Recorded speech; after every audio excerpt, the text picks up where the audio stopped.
mercat de Valls, de la plaça Loli, que és el meu mercat més important, està tancat, no ens deixen fer mercat i llavors doncs, hem perdut una part de les ventes molt important. Altra via que estem fent doncs, és anar repartint comandes individuals. Jo ara el que estic fent és anar a Valls i repartir les comandes que cadascú em fa individualment i la gent quedem en un punt de Valls i la gent ho ve a buscar. Fins la setmana passada estava fent unes 15-20 comandes i aquesta setmana n'he fet unes 40-45.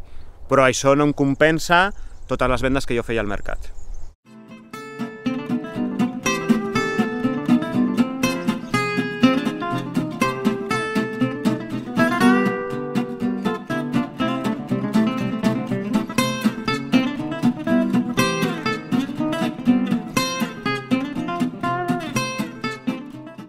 Nosaltres podem netejar-ho tot, posem en un moment, fem la venda i marxem cap a casa.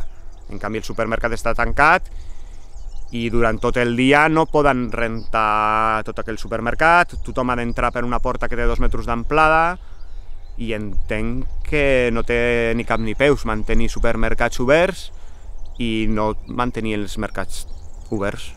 Gent del poble crec que estan fent una crida a l'Ajuntament perquè ho pugui obrir, perquè trobo que ells valoren molt la feina que fem els pagesos i el producte que portem, si no, no vindrien a comprar.